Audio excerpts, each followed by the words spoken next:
Okay, good evening, everybody, and welcome to our final meeting of West Perth Council for the month of August, which means that summer is coming to an end shortly. So without any further ado, we'll call the meeting to order. But just before we do, I would ask that council, and I guess if we so wish, we'll have a moment of silent reflection.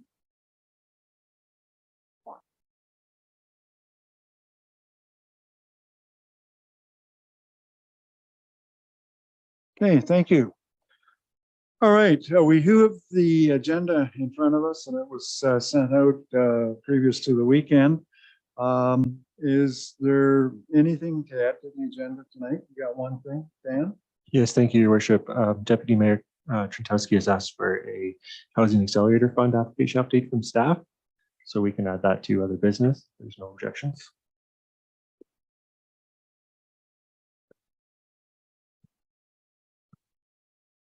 Okay, yeah, got it there. Okay, good, excellent. Okay, all right. First item then is confirmation of the agenda. Do we have a mover and seconder to confirm the agenda as it was sent out?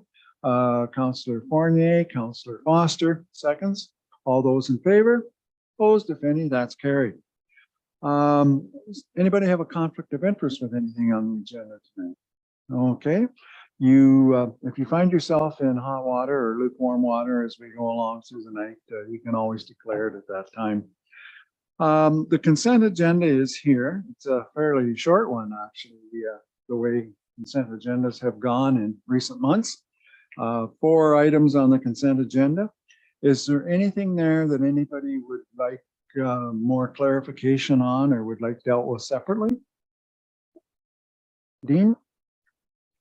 Yeah, through you, Your Worship, I have 4.3 rural routes, roadside tree planting. I just had wanted to offer some comments to supplement that report, if I could. Well, now's is probably as good a time as any. Okay, so having read the report, it's my understanding that the term for the rural routes program has come to its end at this point, and I would encourage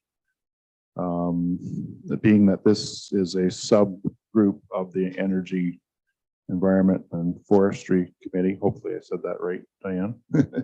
I would encourage that committee to keep that concept carried forward either in its current format or another format. I wanted to point out that in 2024, there will be funding available from Perth County, a total of $50,000 dedicated towards tree planting. It's important. I want to thank Rural Roots because it's a very important function that they were serving for the community, and I would strongly urge that this be carried forward into 2024. So that was my comment. Thank you. Okay, thanks, Dean. And I think you have commented on it. I don't think we need to pull it out and deal with it separately. I think we can deal with it in the consent agenda as it was originally planned for. So we had a mover and seconder. No, we don't have a mover and seconder for the consent agenda. Okay, consent agenda then. Councillor Rose and Councillor Duck. Any further discussion on any of the consent agenda? Okay, all those in favor? Opposed, if any, that's carried. All right, very good. All right, we do have a couple delegations tonight. The first one is with regards to building permit fees, and we have, I'm going to take a stab at this, Jim. Bruze? Close? Okay, you can correct me when you get up here. Anyways, he's from BMA Consulting, and he has a presentation with regards to the building permit fees review. And I thought maybe we might have some contractors or whatever, but I don't see anybody here. So the floor is yours, and I just turn it right over to you. Thank you, Worship.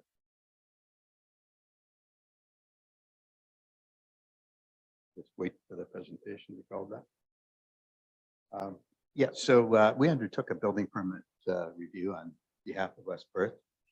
I do have a clicker here. So in terms of the building permit user fees, leading practice in Ontario is to conduct, it's recommended that user fees be reviewed at least on a 5-year basis. And West Perth hasn't increased the building or hasn't did a comprehensive review of building permit fees since 2008. So it's been about 15 years. So since that time, there's been a lot of regulatory changes and legislative changes, and it's all increased the complexity of the building permit and inspection process, which has led to higher costs. So I think it's prudent that obviously that you do comprehensive review study at this point. It was a comprehensive study, as I mentioned. We undertook a legislative review. We looked at the legislation surrounding user fees. We established some guiding principles of what you want to accomplish in terms of the user fees for building permits. We looked at trends in growth analysis to do projections on construction activity. You have a building permit stabilization reserve. We did review that, and through the presentation, I'll show you the analysis on the building permit stabilization reserve. We undertook some process mapping. We had staff do detailed process mapping, so we understood each of the activities. We did an activity-based costing analysis, calculated the fees, validated the revenues based on the growth forecast and the new proposed fees. Then we did a peer review. We looked at some benchmark municipalities surrounding municipalities that we reviewed and compared the proposed user fees against the surrounding municipalities. So in terms of the Building Code Act, as I mentioned, we reviewed the legislation. And in the act, it states that building permit fees should not or cannot exceed the anticipated reasonable cost of the municipality to administer and enforce the building code. The other things in the act that are important for municipalities, they must prepare an annual report that records the amount of the fees received and the costs that are incurred in administering the act. And then finally, that the municipality must produce an annual report, which includes the estimate of the costs and the reserve analysis. So it makes the municipality more transparent and accountable in terms of the legislation. So we looked at the construction activity, as I mentioned, and you can see on the graph, we reviewed the construction activity over the last 6 years. From 2017 to 2019, construction activity was about 30 million in 17 to about 36 million in 19. And then you had a large surge commencing in 2020. And that trend commencing in 2020 has continued. So your building permit activity was 56 million in 2020, and it's gone up to about 64 million in 2022. So significant increases from 2020 onward, and that's projected to be maintained. The biggest portion of the building construction activity is the residential sector, and that attributes 74% of the revenues to the building permits. Building department, as you're aware, is self-sustaining, which means that fees are used to support the building operations, and there's no impact on the tax levy. So it's really important that you have a fee that recovers the full cost service. To allow for economic cycles, the province allows that municipalities establish a building stabilization reserve, which I briefly mentioned, and it has been established in West Perth. And that's important to have that stabilization reserve to manage the risks associated with economic downturns. Economic activity or construction activity tends to be quite volatile. And so the reserve allows you to spread the impact of fluctuations of that volatility. It's leading practice for municipalities to have a building stabilization reserve in a target amount of about 100% of expenditures. And a lot of municipalities, they targeted 300% of expenditures. And again, it's important to have that. An economic downturn could last a number of years, and support that municipality has the funds to support the building operations and not go to the tax base. So we looked at the building permit reserves as a percentage of expenditures. And as I mentioned, leading practice is to have building permit reserves at 100%. So from 2017 to 2020, you were approximately at that level, slightly above in 2020. Since 2020, and that's when your building activity increased dramatically, and the expenditures have increased as well over that time period because of the increase in activity. So building permit fees as a building stabilization reserve as a percentage of expenditures has there's a downward trend from 2020. It was 93.6% in 2020, and it's dropped down to, we project at the end of 2023 that it's virtually non-existent. It's virtually almost zero. So again, it's dangerous in the sense that you have no protection against the volatility if there's an economic downturn. So in terms of the establishment of the fee, we undertook, as I mentioned, a process mapping exercise. And what that entailed was staff did a processing mapping for each of the activities in the building permit process, all of the steps that are involved, who undertook the steps and the amount of hours. And we used that time to establish the fee. The next thing we undertook was an activity-based costing exercise, which essentially is assigning overhead costs to the building operations. As I mentioned in the legislation, you're allowed to recover the 100% of the cost of service. The cost of service entails direct costs and indirect costs, things like corporate cost allocations, for example. That's the portion attributed to the building operations from corporate functions such as finance, systems, accommodations, etc. So we looked at all of that to bring together the full cost of operations. So we estimate the direct and indirect cost at about $591,000. The direct cost represents about 50% of that number. As I mentioned, you're at the building permit stabilization reserve is virtually at zero projected to be at zero in 2023. So what we did is we built into the cost allocation a transfer to reserve to gradually build that reserve out to a target balance of 100% of expenditures. So we developed, using that information, we developed the fees, and we showed two options. We developed two options in terms of the fee increase. The first option, first of all, your status quo is $100 plus 60 cents a square foot. So the first option is not to have any fees in. And what that would entail is to increase that $100 plus 60 cents a square foot to $1.31. However, that $1.31, what we've incorporated in that is the plumbing permit fees, which currently is a separate fee for new construction. And to make it administratively easier, and most municipalities do this, they combine the plumbing permit fee for new construction into the base cost of per square foot. So if you had no fee, no phase in rather, it would be $1.31 versus your 60 cents a square foot.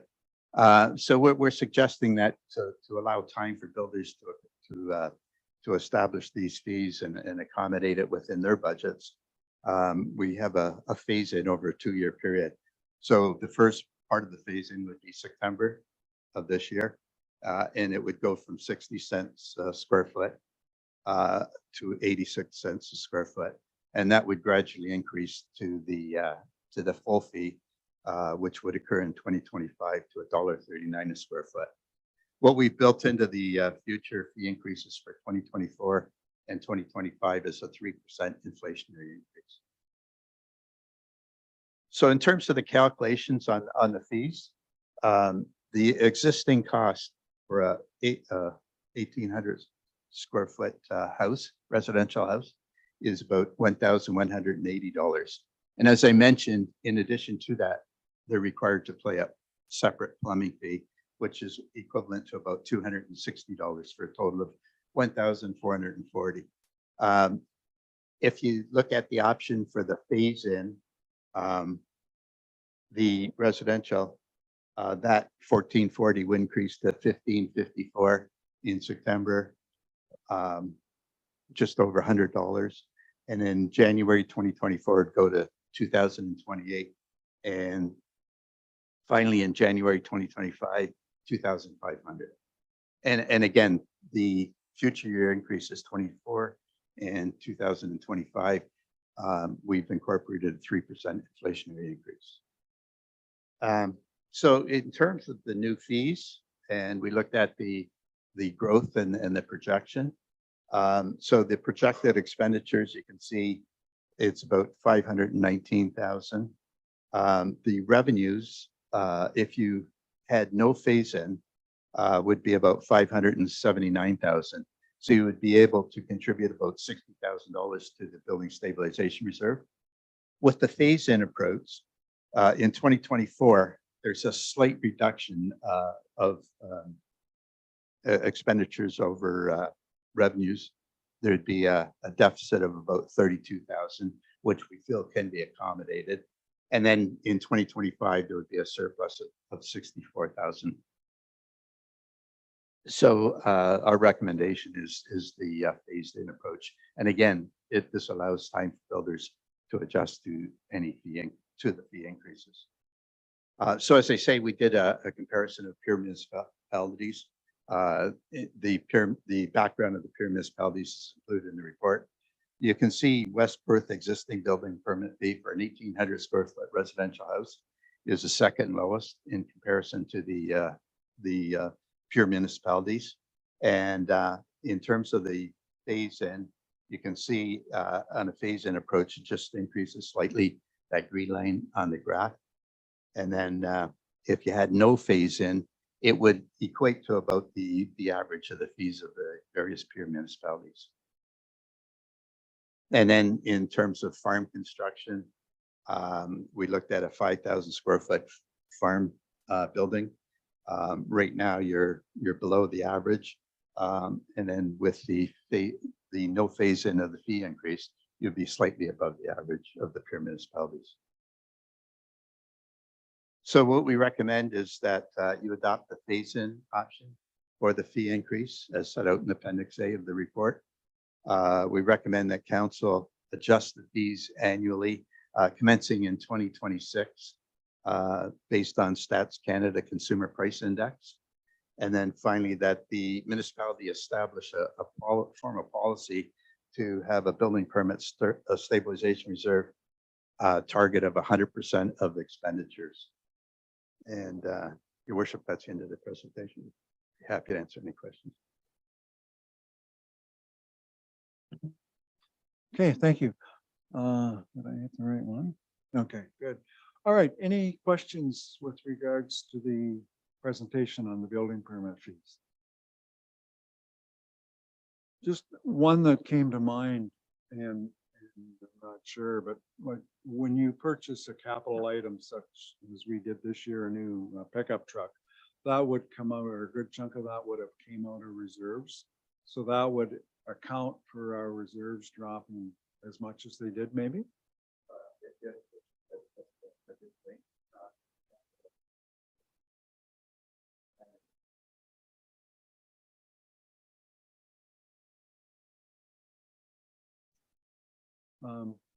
Yep. Nicholas, go ahead. Thank you, Walter.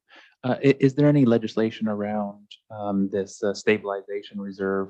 And I think you hinted at best practice at 100%, but can it also sit, we'll say, at 0% and then go negative sometimes? And then as the economy turns back up, it can go back to positive again. So we can just leave it at 0% as an example. And some years it'll be negative, some years it'll be positive, and most of the time it sits at 0.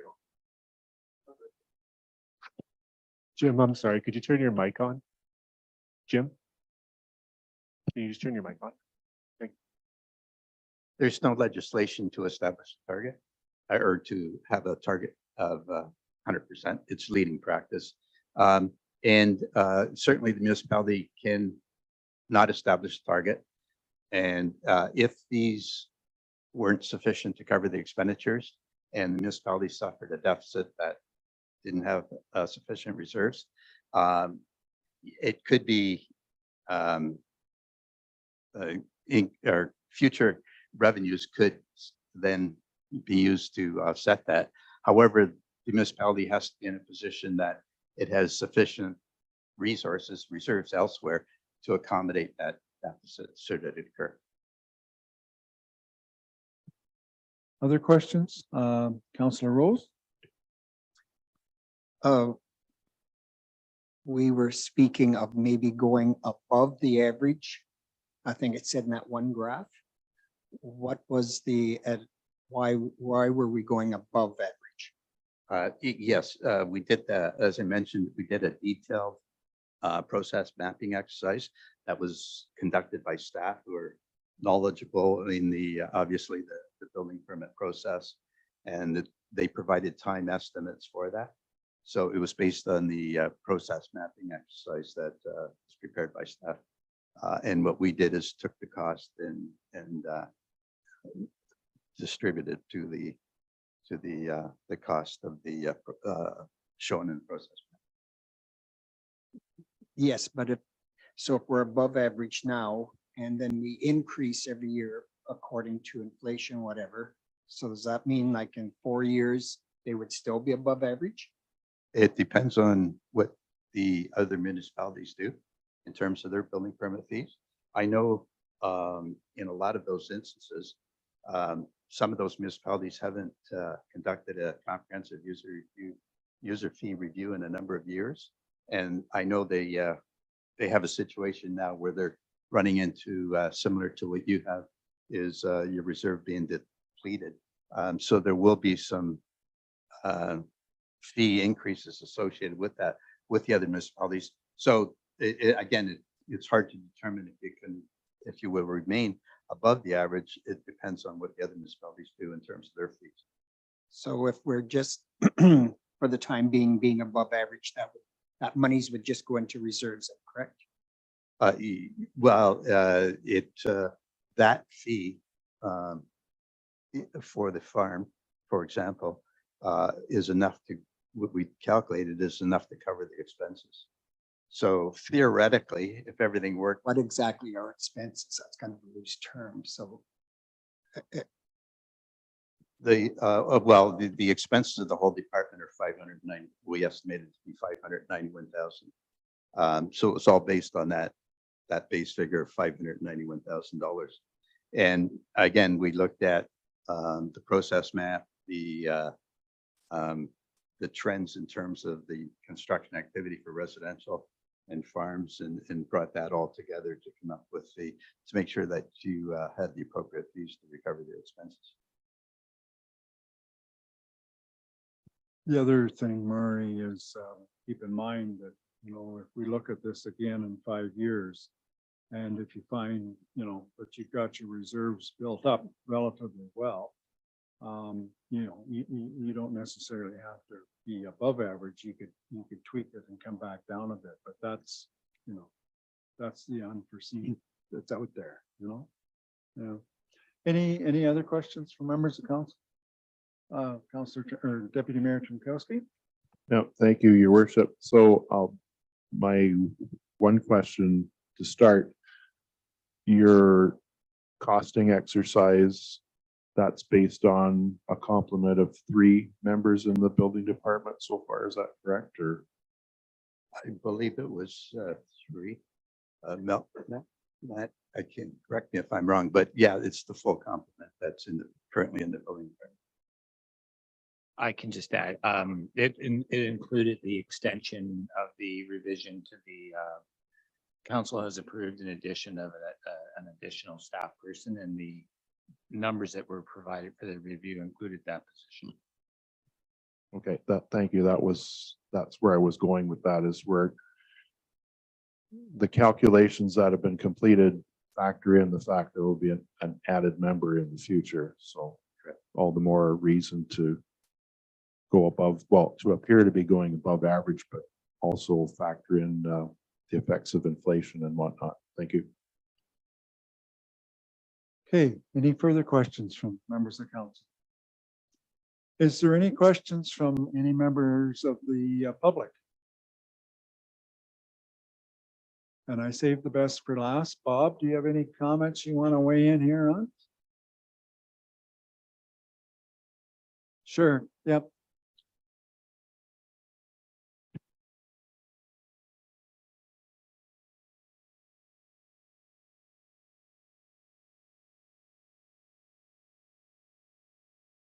Good evening. I think from what Jim has presented and the background information that we worked together with the consulting company, it's very methodical, it's well thought out, and it does give us a good projection for fees and stabilization for the future. So I take it that you're satisfied with that report then? Yes, I am. Okay. All right, last call for any questions on the table here? Yeah, go ahead. Yeah. Then I would just express my concern that we would be like second highest in farm building costs amongst all the comparables after we would implement a phase-in approach like this one. So it just brings a little bit of concern that I might be tempted to phase it in over a little bit longer period of time than just the 1 year. I'll just add just a procedural note. This is a public meeting session, so there's no decision for council on this matter. We're simply here to gather information and input and get questions and comments from council and the public today. So you may have a crack at it yet. All right, if there is no further, oh, there is a question. Oh, Diane, sorry, go ahead. Do we have the numbers on what the neighboring municipalities use as their target? Like 100%? Do they all target 100? Do they target 200? Do we know what the neighboring municipalities actually do? I didn't see that in the report. It's probably a question for Jim, maybe. I don't know if you have that information or not. And they maybe have higher reserves than what we have. Like our reserve is pretty well down to zero. So, you know, the norm, according to that, is that they like to keep a little bit in reserves. I specifically don't have that available. But like I say, I think Stratford is the rest of that. All right. Have I missed anybody now? Oh, Andrew, go ahead. Just to address Nicholas's concern, Your Worship, if we're filling up the reserve, we can just drop our fees right back down again once the reserve is full, can we not? That's correct. If staffing levels are adequate to look after the business volume for the department, reserves could be and reserves are at their optimum, then fees could be reduced at that point in time. It's a moving target, but that's the assumption.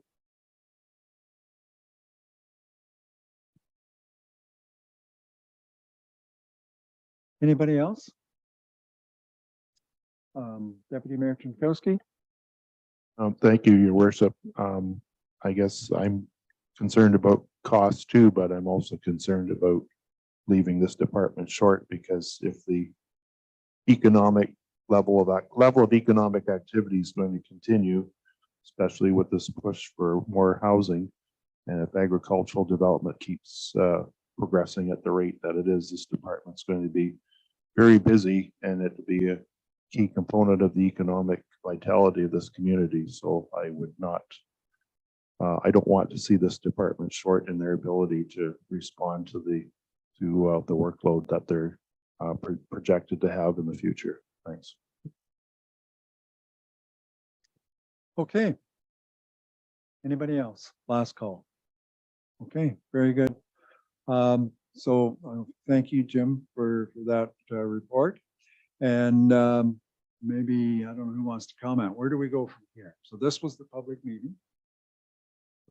Oh, that's the public meeting, and then from here, Bob and Matt will take the input or the comments received, and we'll come back with a report for approval.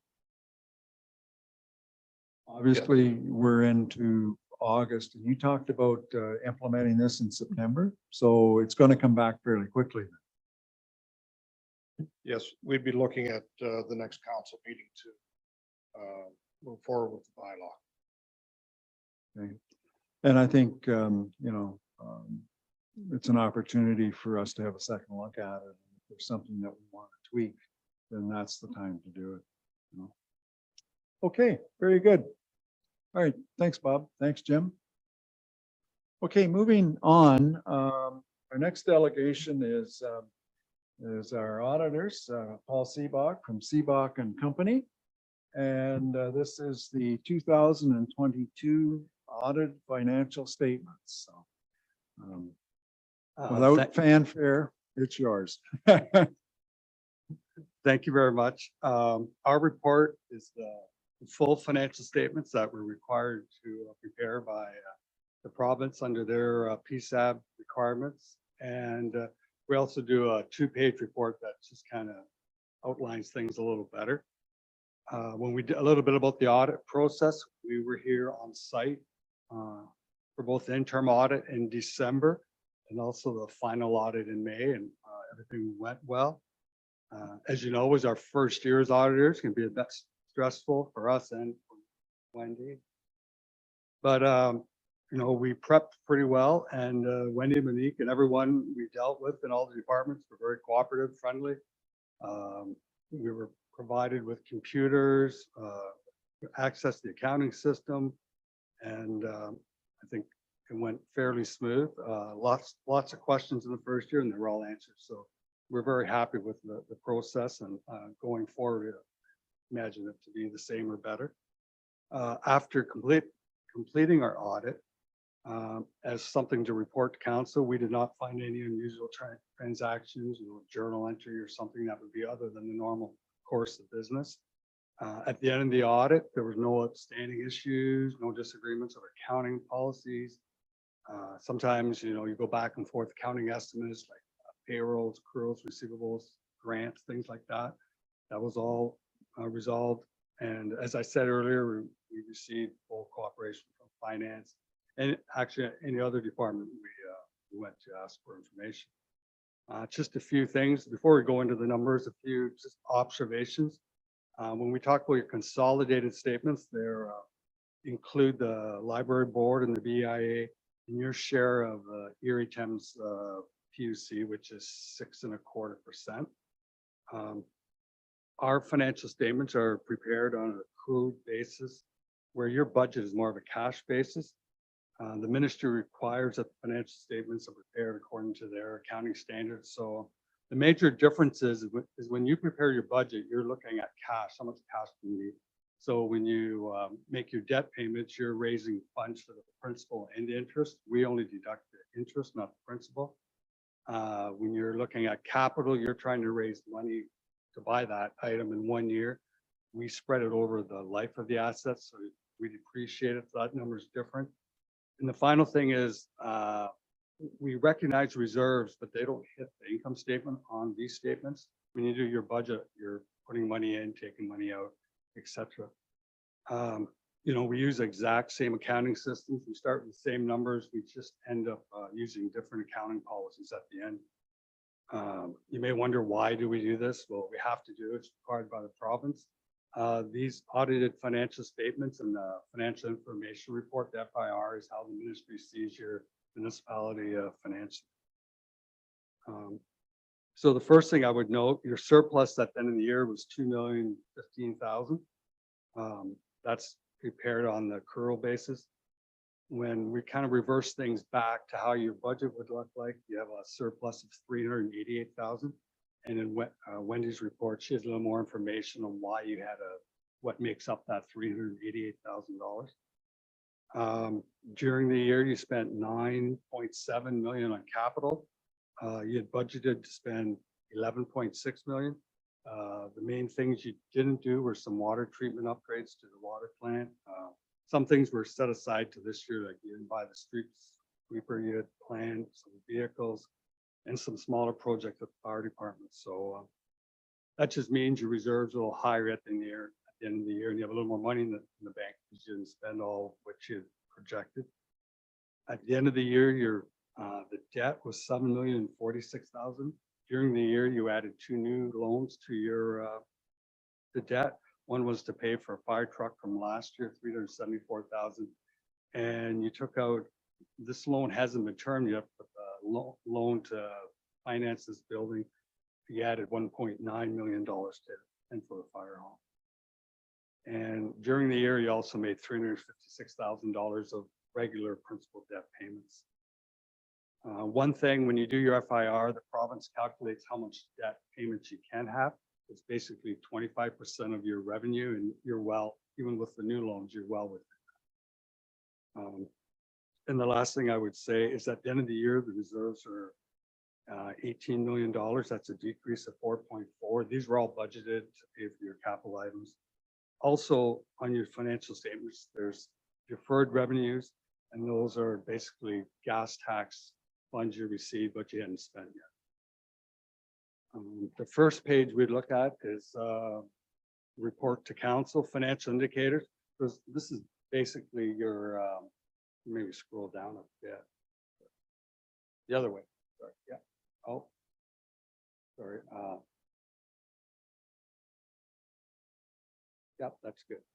So you see at the end of the year, you had $15.8 million in the bank.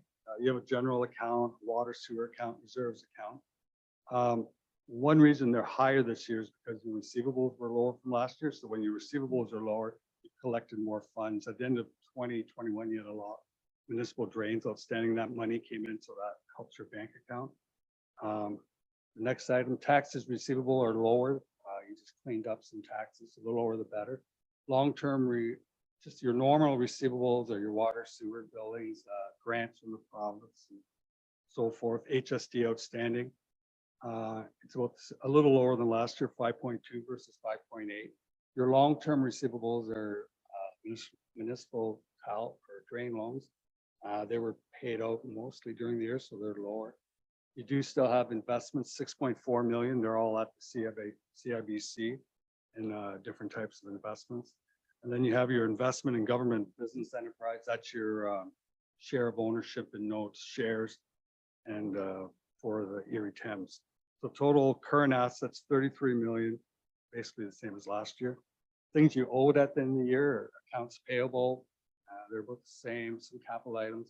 Deferred revenue, we kind of talked about that. Those are development charges, parkland fees, and also gas tax money you receive, but you haven't spent yet. One thing we have to include is a value for landfill closure, 1.8 million. You did have an engineering report this year, which drove that number up. Inflation, things like that, when you consider that.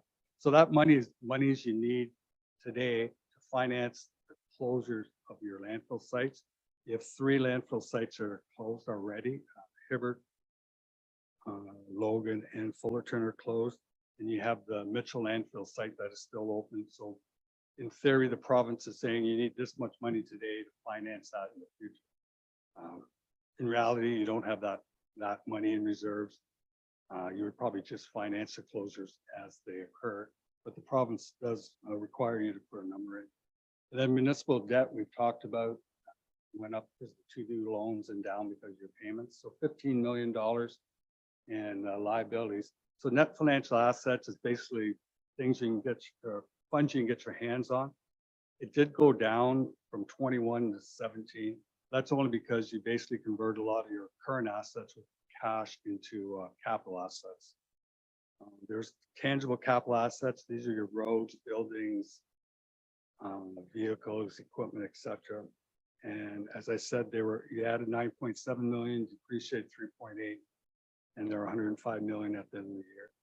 Prepaid expenses are just things you pay for that don't line up over the year end. Land inventory, This is industrial property. It's at cost, what you paid for it. It didn't change.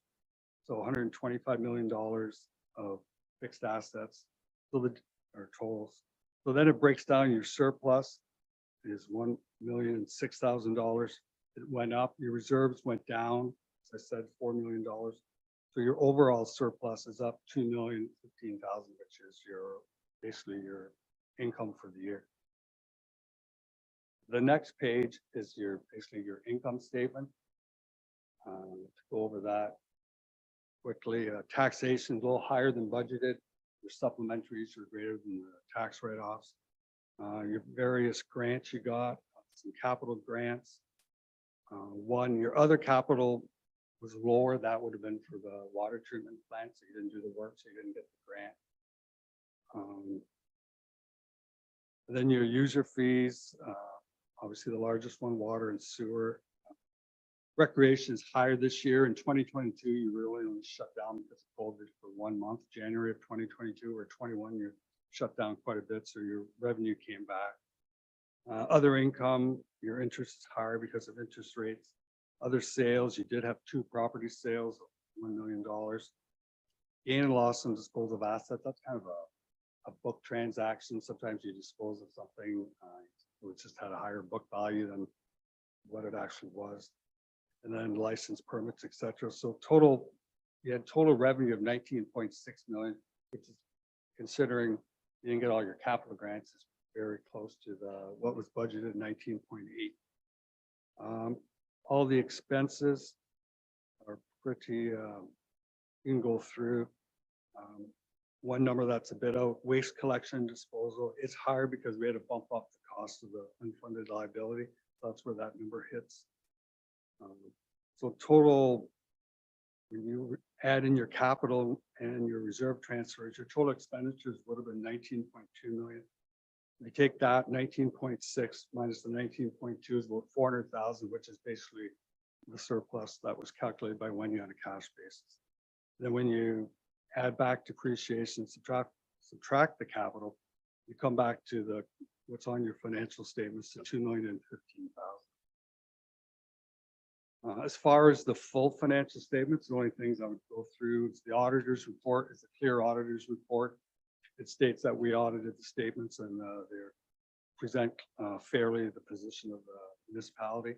It does say our job is to audit financial statements. Management's job is to present or prepare the financial statements. And then council's responsibility is to provide governance and oversight.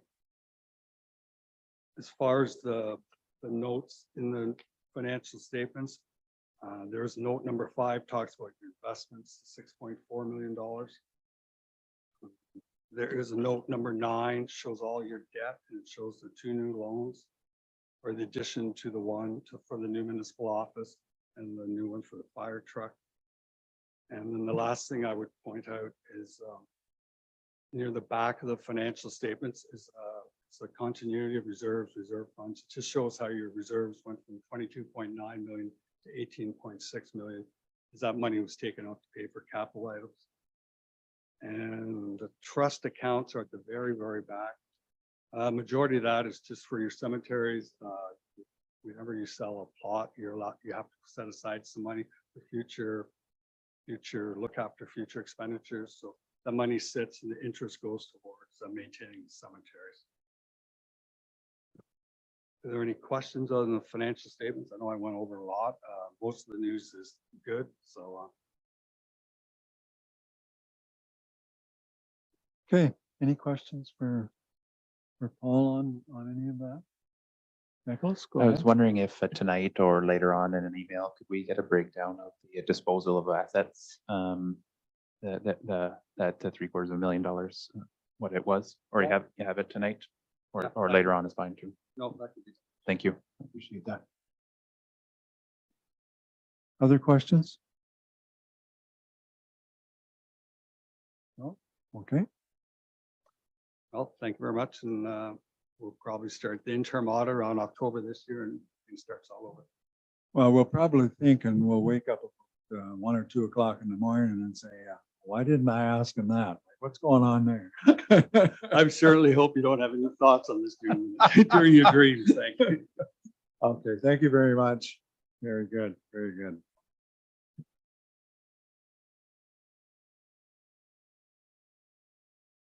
We do have a recommendation here.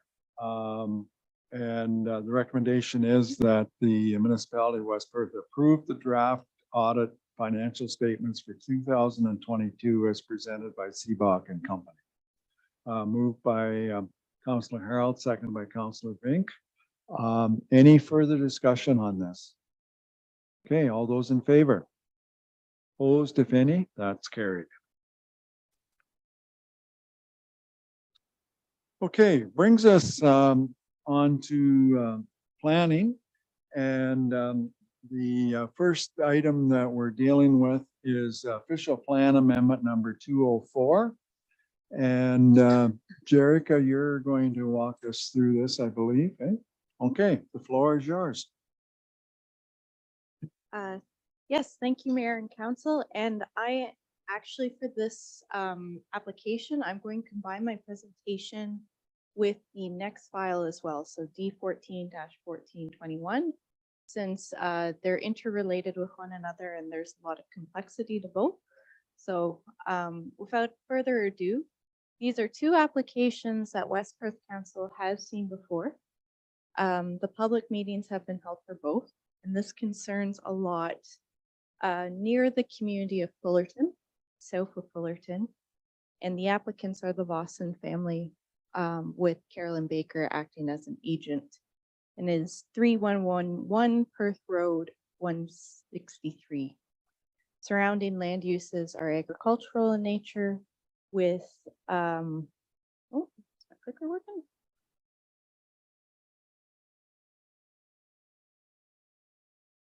Sorry, Hannah, do you mind moving the? Awesome. So surrounding land uses are agricultural in nature with some small scale residential uses to the north. And there are natural features associated with the site due to the presence of a woodlot and the North Thames River. So the reason the applicants have come forward with these applications is that they would like to build a dwelling that is not associated with farm use.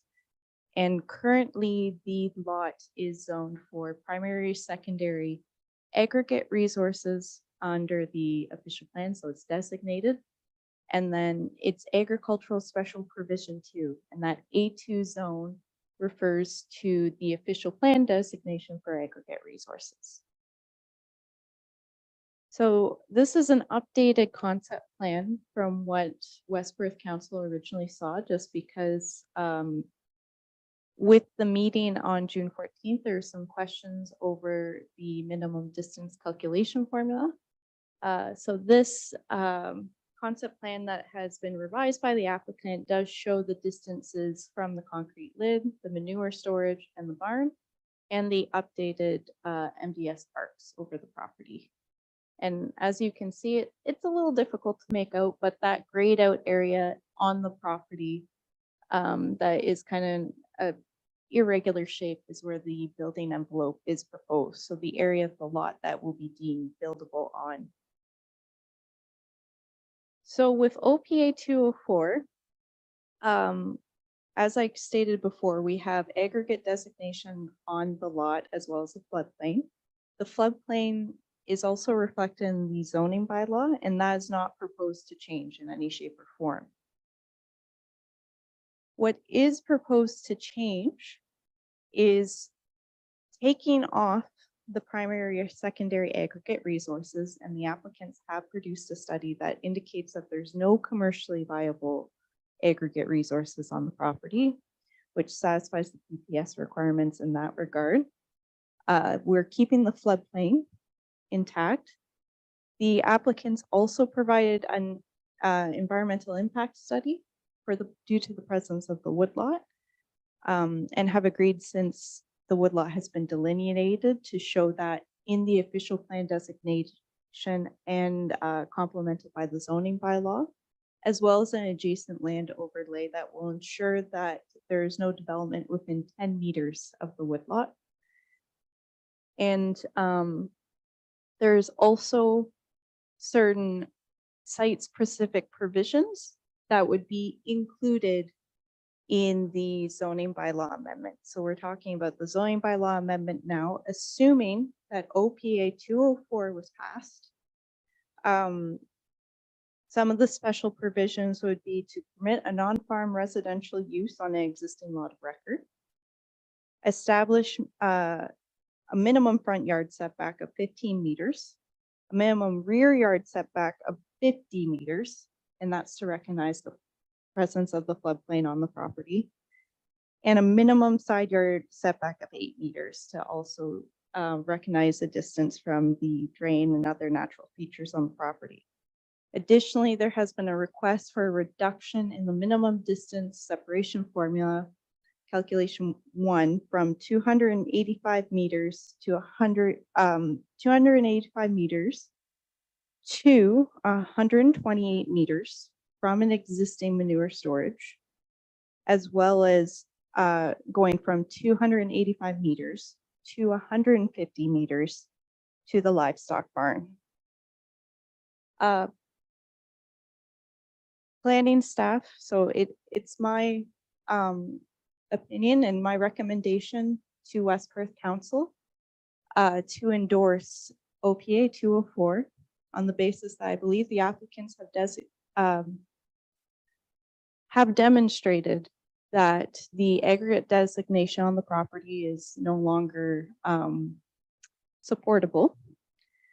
And I am also supporting the majority of the rezoning application requests, aside from the reduction in the minimum distance separation formula. The applicant's planner has made the argument that due to the presence of the floodplain on the property, that a reduction in MDS 1 is justified.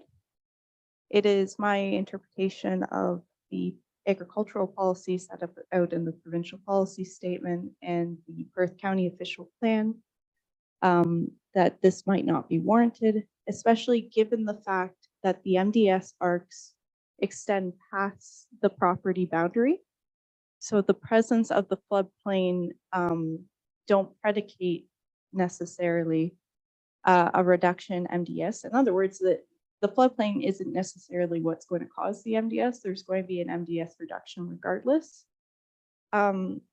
By permitting the change in zoning from A2 to A58 with the special provisions, it will enable that the landowners at some point in time, if that livestock facility ceases to exist or there is some form of change to it, that it might be feasible for them to build a non-farm residential dwelling on the lot. So I am happy to answer any questions on either OPA 204 and D14-1421. And that's kind of my recommendations for these files. Thank you. Okay, Jerrica.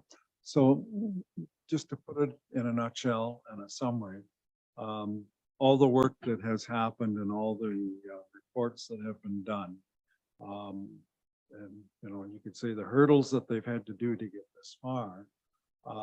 So we're looking at that, and we're moving, the aggregate issue, the zoning for that. So that won't have to be done ever again. And the bottom line is what has to change is the farming operation or a change of ownership and the barn comes down or another barn is built further back. Either way, then the distance would change. So that work will not have to be done again. And basically, they would, if there was another barn built there at a future time, the distance would be from wherever that future barn is to wherever the proposed house would be. And those are the distances that you'd have to keep in mind. Am I missing anything else here?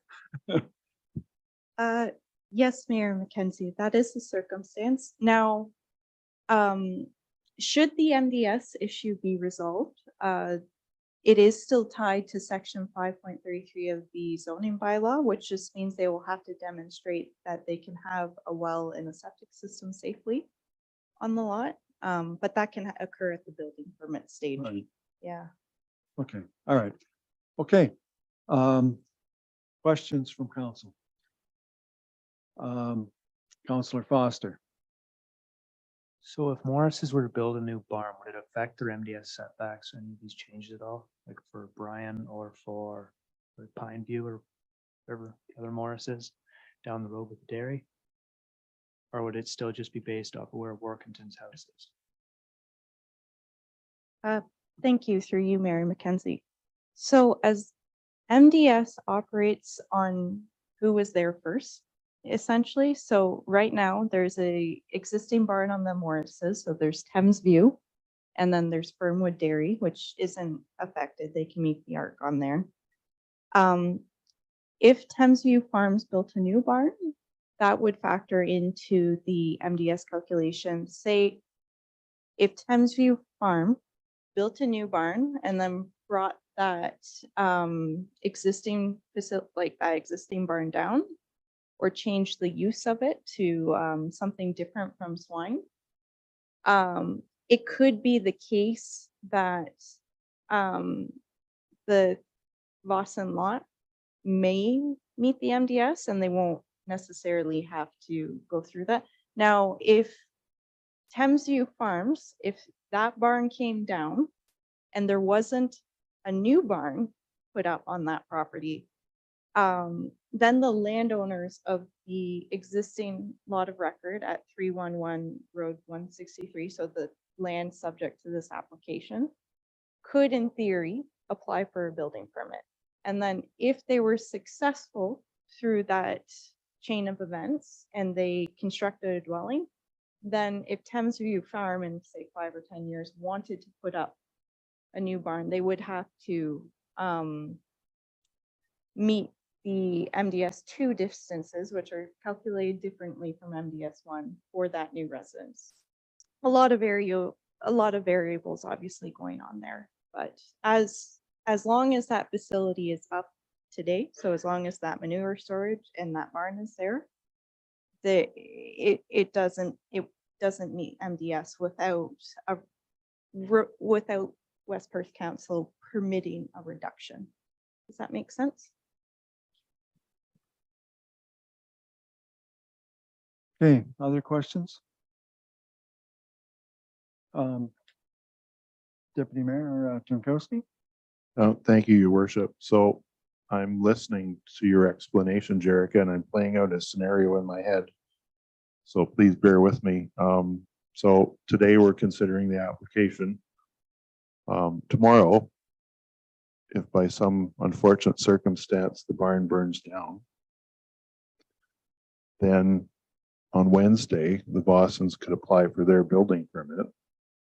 And then on Thursday, the Morrises would find out that in order, when they contact their insurance company and they want to enact their rebuild clause in the same spot, they will find out that they can't rebuild on the same spot because the barn's burnt, it no longer exists, and the Vossens have filed a building permit. As a result, they have to relocate their barn further away from the original footprint. Through you, Mayor. That is an interesting scenario. Okay, so I guess I'll start by, we are passing, staff are recommending that West Perth Council pass the zoning bylaw amendment in principle tonight. It will not be in effect until official plan amendment 204 is approved. Well, assuming County Council approves OPA 204 on September 7th. If the Thames View Farms barn built down, there are clauses within the West Perth zoning bylaw for legal non-conforming structures that would allow them to rebuild within a year, I believe, but that might be, okay. Yeah, if you, I don't know whether Bob wants to comment or not, but it wouldn't happen quite that fast, Dean. No. It wouldn't happen. It is something to consider though. But they're definitely like Thames View Farms would have the opportunity to rebuild that structure if it is destroyed by natural causes. And I'm hoping no one's considering arson at this point, but, No, I'm not suggesting that at all. I'm not familiar with the process.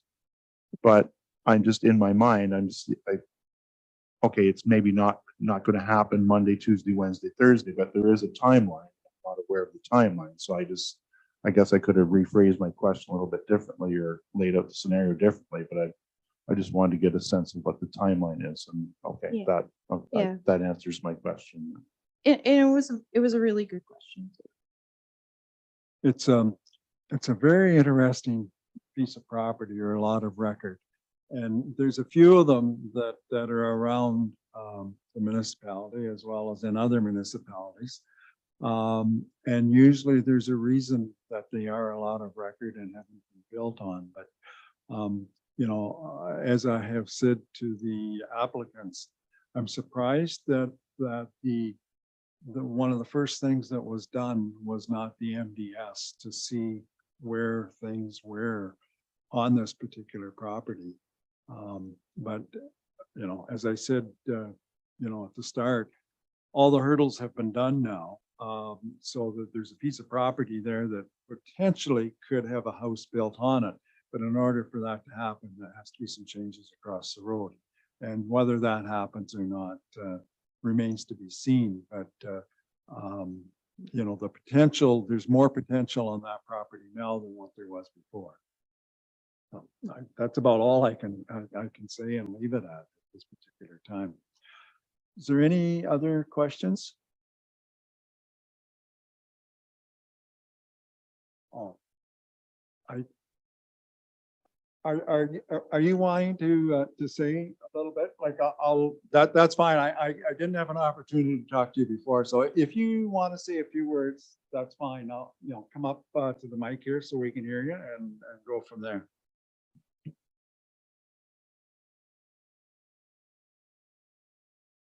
Thank you, Your Worship. I don't know if you can hear me, and council. My name's Stephanie Vossen. I'm the daughter of Peter and Barbara Vossen.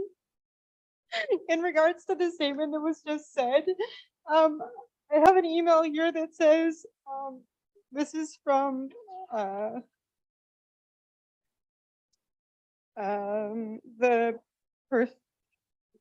Planner and Land Division Secretary and Treasurer.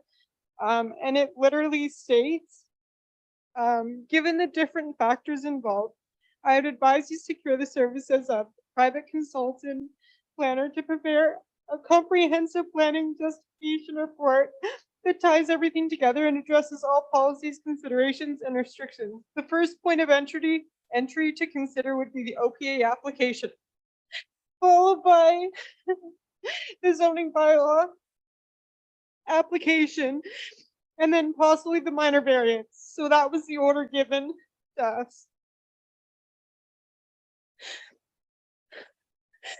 Right. I would like to provide you with some background on the time, money, and effort put forth into this application. I realize this proposal may seem unrealistic due to the MDS, but I assure you it did not always appear that way. This has been a 15-year journey, navigating through the staffing changes, never-ending checklists. We have been in consultation with 5 Perth County planners since 2008. Dave Gundrum, Mark Swallow, Adam Betteridge, Susan Reed, Sally McMillan, and now there's a new one. In the beginning, we were in consultation with UTORCA in 2008, who stated if the development is outside of our regulation limits, then you will probably only need a clearance letter from our office. Due to change in staff and an increase in the floodplain, we had to pay $870 towards an updated survey from UTORCA, plus an EIS to assess the tree and wildlife on the property, costing $17,000. In April of 2008, Marvin Smith, the Forestry Conservation Bylaw Officer, suggested a residence be located in the open area on the property to the north of the woodlot. In 2019, he stated because the location of the residence was outside the existing woodlot, there should be no conflict with the Perth County bylaws. In addition, advising Mr. Vossen to remove the dead ash and spruce on the edge of the existing woodlot as it would not conflict with the bylaw. We also planted 825 trees throughout the property, many of which beavers took down beside the river. In 2019, the chief building official did an MDS calculation of 3100 Perth Road 163 and calculated a distance of 159 meters. We were also told in an email from the Perth County planner regarding the MDS that concerns the existing livestock operation at 3100 Perth Road 163. It appears the indicated MDS separation severely curtails the ability to plan a dwelling on this property without otherwise being impacted by the floodplain area. The MDS does permit some leeway here under guideline number 43, where it states the MDS setback should not be reduced except in limited site-specific circumstances that meet the intent of the MDS. Examples include circumstances that mitigate environmental issues or public health and safety impacts or avoid natural or human-made hazards. Based on the mapping and MDS information provided, it does appear this is the case. And that was from the chief building official. Furthermore, it was also stated, giving different factors involving aggregate assessment, MDS variance, floodplain considerations, that it be advised that we secure a private consultant planner. And that's how Caroline Baker ended up as part of this process, to prepare a comprehensive justification report. The first point of entry to consider this would be an OPA application followed by the zoning bylaw application and possible minor variance to address the land use restriction and MDS required. Many questions about the MDS there was many questions about why the MDS wasn't looked at first, but we were given the order by the Perth County planner. To conclude, we have been in consultation with many Perth County staff, officials, and resources in regards to this application with varying degrees of what to do and not to do. We have done our best to adhere to whatever was asked by dotting our I's and crossing our T's. I'm not here to change your opinions, but to give you an overall view of our journey. We're not here to hurt the farmers. My mom has a farm. She grew up on a farm. We understand that concept. I'd like to thank you guys for your time and consideration. Thank you. I'm Barb Vossen. Pete just passed away in February, so it's been pretty difficult for us. The last couple of meetings, and I'm not good at talking in front of people anyway, but we haven't really said too much, but I just wanted the Morrises to know that I grew up on a farm most of my life, and Pete and I have 2 farms, one in Wingham and one in Belmore in Huron. And anyway, we understand the Morrises' concerns, and we're not their enemy. And we just want to make things as simple as possible, and if everyone can just get along and we can all get through this. Thank you.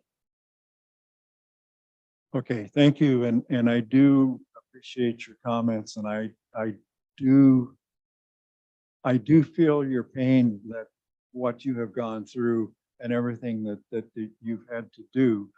But as I stated at the start, you're not going to have to do that again. You know, what we've done is changed, or what we're proposing to do is change the zoning on that. So you won't be going down that road any further. But there's still the issue with the MDS, and that's still out there. So Jerica, you want to make a comment here? You don't have to make a comment, no. I'm definitely a lot of time that's gone into this application, and yeah, I do feel for the applicant. It's just with the planning applications are very tricky because before you can really form a recommendation on them, you kind of need to see all the studies upfront, and that it's hard to kind of give advice on like how to proceed forward in all circumstance, and there is always an element of risk. But I don't think I need to add any more to that. Okay, so we have, I don't know, any questions from council? Diane, go ahead. With there already being a house to the north, could we not make the MDS designations based off that house going forward? And then they could sign off on it saying that they realize their house would be within side and they won't cause any issues if the other neighbors were to build a new barn. Through you, Mayor McKenzie, that would be, I wish that was an option, but it's, I don't see how you would be able to enact that, because the way that the MD, like, as soon as there's a house there, it will have to go into the MDS2 calculations regardless of what sort of agreements are between landowners or anything like that. And the reason for that is because property ownership can change over time. And that's a large part of having a tool like MDS, just because it is normally when properties transition that you have folks, say, coming into a farming community who may not be used to normal farm practices, and MDS was meant to kind of reduce the amount of complaints coming into the municipality and the tensions between neighbors based on that. Does that help at all? Yep, that does. So we already have a property to the north that already infringes on the MDS because they built before MDS came in, correct?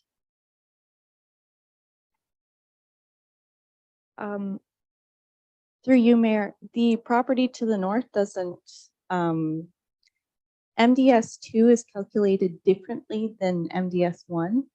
And the Thamesview Farms did obtain a building permit with the numbers that are used, if that makes sense. Farms generally have a slightly reduced MDS kind of arc, which I understand is a bit confusing at times.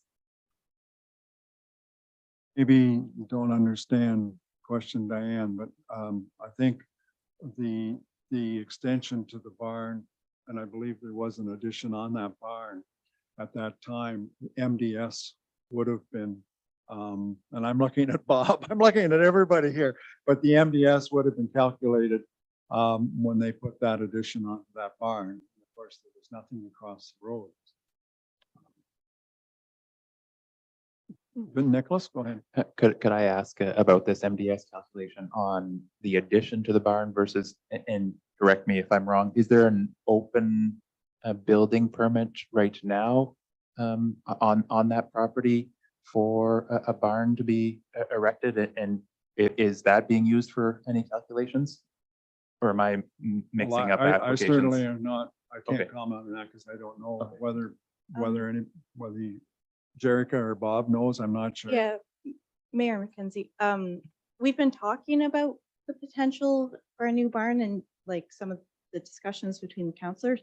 There is no open building permit. The building permit for the extension was in 1995. If that makes sense. And it did meet the MDS for the existing house. So that the barn that currently exists was built lawfully in conformity with MDS. Yeah. And I don't want to go down a rabbit hole here, but the example that we used earlier in the evening, you know, if there was another proposed barn, and the condition of that barn was that the original barn had to come down. If that barn was back far enough, then, you know, the possibility is there that this situation would improve. Councillor Foster. When Donnie was in here and wouldn't let Dan give him a microphone, he did say that when his brother built that barn, it was 3 or 4 feet from Workington's front door. The house that's there is the very edge of the MDS when they built it.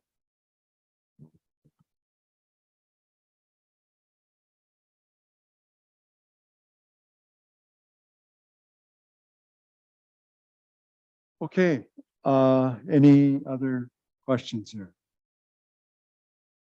Okay, we're gonna move on. So we have a couple recommendations.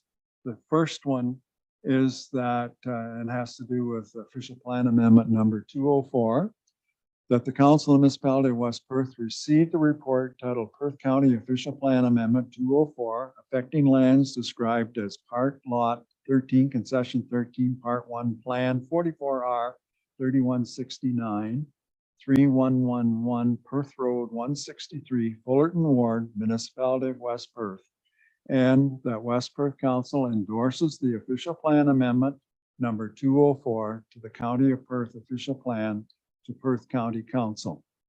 So we'll deal with that one first. Do we have a mover and seconder for that? Moved by Councillor Vink, seconded by Councillor Duck. Any further discussion? I know we've talked a lot about it here. Is there any further questions or discussion? Okay, all those in favor? Opposed, if any? That is carried. The next one is to do with the zoning bylaw amendment D14, 1421. And the recommendation is that the Council of the Municipality of West Perth modify and approve in principle zoning bylaw amendment D14-14-21 submitted by Baker Planning Group on behalf of Barb and Pete Bosson, affecting lands described as Part Lot 13, Concession 13, Part 1, Plan 44R 3169, 3111 Perth Road 163, Fullerton Ward, Municipality of West Perth. We have a mover and seconder for that. Moved by Councillor Phelps, seconded by Councillor Foster. Any further discussion on that? Nicholas. I was just wondering out loud, if I may, to the council, whether or not that's the correct approach to approve a zoning bylaw for the future. That I myself might be tempted to not approve the zoning bylaw at this time, that when it be applicable, that would be the more appropriate time to approve a zoning bylaw, that approving one for the future use of the property might not be pertinent in my opinion. Who wants to answer that one? No. Yeah, Jerica? So through you, Mayor McKenzie. So approving the zoning bylaw amendment would remove the A2 designation and would apply the A58 and the natural resource and environment zones on the property. I understand kind of the concerns of well, we don't know, like if we're permitting the potential for an existing lot of record in the future so far as it meets MDS. My comment on that would be is that that's kind of a function of zoning, that we put certain zones on properties and say, okay, here's what the permitted uses are. But that's essentially what we're doing here. We're just kind of changing what it was formerly, which was for aggregate operations. And now West Perth Council would be saying, okay, we remove that zone so that future property owners, if they met certain conditions, may be able to build a residential structure. But I do see the concern there. I guess, to further enhance that, Nicholas, what has happened is they've proven that it's not feasible to do anything with the aggregate resources there. And the same with the environmental issues. They've proven that those issues aren't relevant this particular time. So by doing this, we're not creating anything that I can see that would be coming back as a disadvantage in the future. We're changing the property to match the rest of the properties all along. My way of thinking anyways.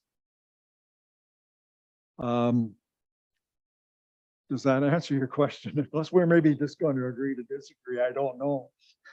Okay, so we had a mover and seconder on that? Yeah, okay. And we were opening up for discussion and Nicholas questioned that. Is there any other questions on this particular application? Okay, you ready for the vote? All those in favor? Opposed, if any? Motion's carried. Thank you. Very good. Okay, the next item then is zoning bylaw amendment number 5, 2023. And Jerica, you're on the hot seat again for this one, so by all means, take it away. Thank you, Mayor McKenzie and Council. We have a lot of returners tonight. So this is another application that West Perth Council has seen. So zoning bylaw amendment 05-2023 is affiliated with Plan of Subdivision WP 23-01. Staff call it the Vanessa subdivision just because the Vanessas were the former property owners of the site, but it is owned by 789-274 Ontario Inc. and it's represented by Zelinka Primo. The public meeting occurred on May 1st for this one. Oh. I don't have clicker powers tonight. They took them away from me, but so this is within the Mitchell settlement area. It's in the southwestern portion. The subdivision will cover 3.8 hectares. It's proposed in 2 phases. Phase 1 will be 37 single detached dwellings and phase 2 will be 12 semi-detached dwellings along Napier Street. The Mitchell official plan designation is residential and the current zoning on the property is future development special provision 4. Which kind of recognized the property back when the Vanessa's house was built on the corner back in, I believe, 2001. Next slide. So the entire subdivision is proposed to be rezoned from future development to Mitchell Residential Medium Density Zone 3, R3. Also across the whole subdivision, the applicants have requested a special provision to increase the maximum lot coverage for both the single detached dwellings from 40% to 45%, and the maximum lot coverage for the semi-detached dwellings from 40% to 50%. At the time of the public meeting, it wasn't, staff were requesting additional support from the applicant that the existing stormwater management facilities could handle this increase in impervious surfaces. And the applicants provided a stormwater management brief on June 13th, 2023. And the municipal engineer is satisfied that they have demonstrated that that increase in lot coverage won't be an issue for municipal infrastructure. At the zoning bylaw public meeting, there was also a discussion on a possible special provision for the 2 corner lots at of the semi-detached dwellings at Napier Street and Clayton and Frank Street and Napier. That provision wasn't actually needed since they went back to the subdivision plan and they made those corner lots bigger. They had a bit of wiggle room. So before that, the semis were all on the same size and now the corner ones are a bit larger. Now, something that has changed is after the public meeting, the applicants put an additional request and they're able to do this through the Planning Act. For the corner lots, so that would be lots 11, 22, 23, and 37. They have requested a reduction in exterior yard setback. So the exterior yard is the yard fronting the street from 6 meters to 4.5 meters. Staff requested that they provided concept plans. So Hannah, if you want to go to the next slide. Concept plans that showed that they could build these properties with the reduction in the exterior side yard without interfering with the daylight site triangle. So the site triangle is 9 meters measured out along the property lines from the corner. And it's put into place so that there's not obstruction to visibility for vehicles turning that corner. So unfortunately, the concept plans that were included in your agenda package do show there are previous draft that show a 6-meter setback, but these ones, so if you go, so this is lot 38 and 23, and then the next one, lot 49 and lot 37, and then one more. These ones are demonstrating that it is feasible to have the 4.5 meter reduction. And so long as there is no kind of infringement into that site triangle, municipal staff are on board with these changes. So under section 3417 of the Planning Act, council can basically vote to decide whether or not public notice is further public notice is warranted. Since this change came in after the public meeting, staff kind of assessed whether or not we should hold another public meeting for these changes. The public meeting that happened with the subdivision, most folks that came in, there was no written submissions, and many were more concerned about how the subdivision servicing may affect properties further to the south that don't currently have servicing, what we know as Fisherville. And this is, by all accounts, a minor change. So staff are recommending that council pass section 34.17 resolution that say that no further public notice is necessary. So I'm happy to answer any questions, and if yes, planning staff are recommending approval of this application at this time. Okay, thanks, Jerica. Questions with regards to this application? Councilor Rose? So if they're just making the end lots a little smaller, so it still meets your density, right, Jerica? Yes, okay then. That was the first thing. And with the homes on the other side that we're looking to change it from 40 to 45%. Did they decide how big the houses are going to be yet? Last time I asked that, you didn't know. And why would you need it changed if you don't know how big the house is going to be? How do you know it's going to be 45% if you don't know how big the house you're going to put on it is? Through you, Mayor McKenzie, the reasoning that the applicants provided for their request for the increase in lot coverage was so that they could kind of meet consumer preferences in regards to lot coverage, especially when it comes to decks, since the West First zoning bylaw decks over a certain height do count towards impervious surfaces.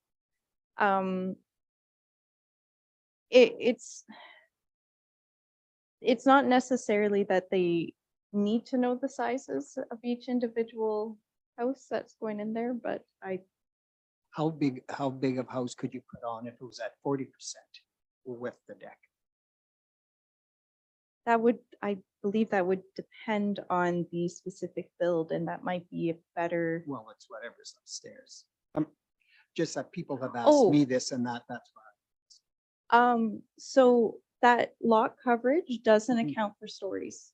No, I Or realize that, so it's just the main floor. Y- So yes, the if it's building footprint. 1,500 square of the house, and you have it the way it's built, that you've extended that deck. So would a 1,500 foot square house with the deck meet the 40% or 17 wouldn't? It's just some of the neighbors were wondering how big the houses would be if we had any idea. We don't have an idea at this point in time, and they might vary. But you see where they're asking, why are they changing it to 45? If you don't know how big it's going to be, how do you know you need it bigger than 40?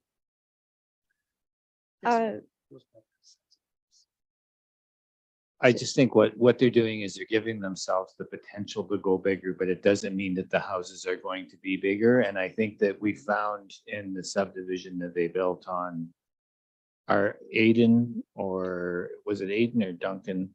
Anyway, that they came back afterwards and they didn't use it for all of them, but they used it for a few. So I think this time they decided to proactively ask for the reduction for all of them, but it'll depend on what the market takes in terms of purchases. So that they could if they wanted. They could, they're giving themselves the potential. And we actually appreciate that they did that because we were able to go back at the front end and make sure that the stormwater pond could take the extra roof, road and parking lot.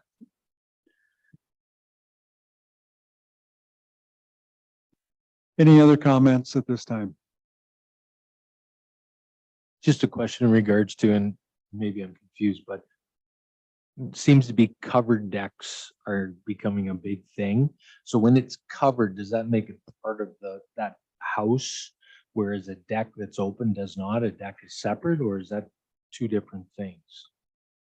That's You're right. exactly right. So what they're looking for is the option to put a covered deck on some of that also, because I think I picked that up the last time, but I just want to be clear. Through you, Mayor, yes. Kind of patios that are like at grade, like they wouldn't trigger that, but anything that triggers kind of the building. Yeah.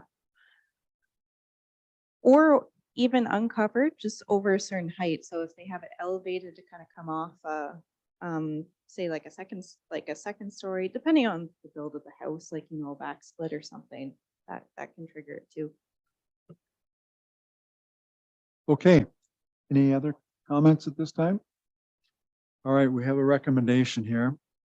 And the recommendation is that the Council of Municipality of West Perth pass a resolution pursuant to section 34, subsection 17 of the Planning Act, stating that no further public notice is required for zoning bylaw amendment 05/2023, and that West Perth Council approves zoning bylaw amendment 05/2023 submitted by Zelinka Remo Limited on behalf of 789274 Ontario Inc. for lands described as Park Lot 47, Registered Plan 339, Part 2, 44R 6017, Mitchell Ward, Municipality of West Perth. We have a mover and seconder for that. Moved by Councillor Rose, seconded by Councillor Foster. Last chance for questions, concerns. All those in favor? Opposed, if any, that is carried. All right, we still have one more planning issue here yet. So the next one is zoning bylaw amendment 07/2023. So Jerica, let you finish this one up. Yes, thank you, Mayor and Council. So this one is one that was affiliated with a recent consent application. So this is zoning bylaw amendment 07/2023. The applicants were the Hammerleys, and they were represented by Josh Wagler from Stonecrest Engineering. It is in the western portion of Mitchell community, just a block south of Huron Road at 60 Victoria Street. So next slide. So the application was submitted concurrently with consent application B12-23, which did receive provisional approval through the Perth County Land Division Committee on July 31st. The public meeting for this one was held on June 14th. There have been quite a few written comments, and there was quite a few participants at the public meeting on this application from concerns from the community. It is currently designated residential, and it is zoned currently Mitchell Residential Low Density Zone 2. So next slide. So the proposed change by the zoning bylaw amendment is to facilitate the severance of the lot to allow for a new residential build. So the lots are going to remain in the R2 zone, but there's going to be special provisions for the severed portion to go from a reduction in lot area from 475 square meters to 373.1 square meters, and a reduction in lot frontage from 15 meters to 11.7 meters. You go to the next slide. Just quick picture. Next picture.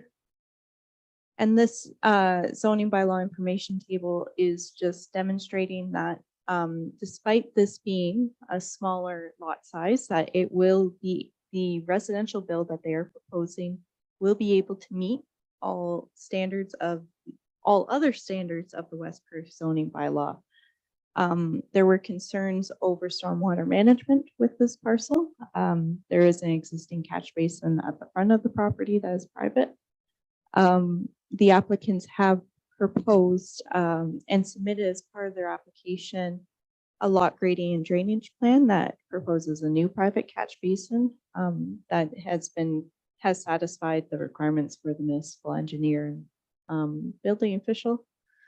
There were other concerns about kind of surrounding land use compatibility, such as parking, snow removal, and just how this would fit into the neighborhood.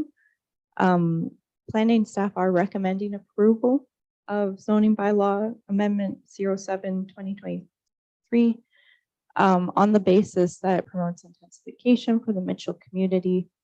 It helps more efficiently use infrastructure within Mitchell. It helps prevent resources being spent outside on agricultural lands.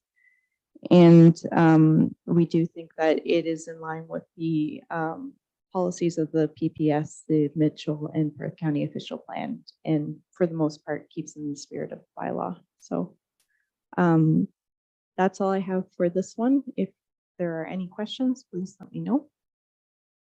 Okay, questions for Jerica on this particular application? Nicholas, go ahead. I was wondering, Mayor McKenzie, what does a provisional approval by the Land Division Committee mean? Go ahead. Oh, yes, through you, Mayor. Yes, so all consent applications, we always say there's three parts to the process. First part's pre-consultation, kind of getting their application ready. Second part is the application reviewed, which kind of culminates with a decision from council. For consent applications, every consent in Perth County has a list of conditions that they need to fulfill in under 24 months. And that 24 months is set by the Planning Act. If they don't fulfill those conditions, then the consent will lapse and there's no way to kind of reinstate it. You have to start the process from the beginning. Depending on the application, there might be fewer or more conditions. But that's what we mean when we say provisionally approved. It just means that Perth County has approved it so long as they do their homework and they meet those conditions, which are various. Some are financial, some are like this one was a condition to rezone. B12 has a condition to rezone as one of the conditions they have to fulfill. Does that make sense? Sorry, I got a little excited there. Oh. No, sometimes there can be 9. Sometimes we've had them up as many as like 12 conditions. But yes, Jerica is right. Those conditions have to be met, and if they're not met within it's 12 months, isn't it? It was up until I believe it was 2021. There was a revision to the Planning Act. So now it's 2 years. Is what you're Yes, saying? people were having, especially during COVID, a lot of people Yes, making that yes, 12 yeah, that months. makes sense. Yeah. Yeah, so you have a period of time that you have to meet the conditions. Any other questions on this one? Okay, so we have the recommendation here, and it is that the Council of Municipality of West Perth approve zoning bylaw amendment 07/2023 submitted by Stonecrest Engineering on behalf of Hans and Edith Hammerly for lands described as Part Block B Plan 349/60 Victoria Street, Mitchell Ward, Municipality of West Perth. We have a mover and seconder for that. Councillor Phelps, Councillor Fournier, any further discussion? All those in favor? Opposed, if any, that is carried. Okay, thank you, Jerica. So we've had a fairly intense little bit of planning here, and I'm going to suggest that we take a 5-minute break and get recharged, and we'll come back and try and finish the meeting. We've got it, well, we will finish the meeting, no question about it, but we have a fair bit to do yet. So we'll just take a 5-minute break, and we'll be back here at, gotta see the time here. Oh, yeah, 8:47.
Okay, we're back, and the next item on the agenda is the operation manager's report for the 2023-24 winter operations plan. So Mike, take her away. Good evening, council. So I have two annual reports in front of you, and it's a topic that it's too early to discuss, but it's about winter. So the first one is our winter operations planning document, which is basically a guideline of how we perform to look at our services on a yearly basis to improve them, to ensure that there's no new builds on unopened road allowances or any routes that we potentially have to change. So we've updated our equipment lists, our personnel, and the major item that we have revised in this planning document is a new policy for damage done by winter operations to mailboxes. Our current policy or a guideline or our standard was that West Perth would not replace mailboxes at any point in time. So this is a new policy before us. It is quite similar to all of our surrounding municipalities. And it is basically a standard followed by the Canada Post rural mailbox guidelines for distances and everything else. And it clearly states who's responsible for what.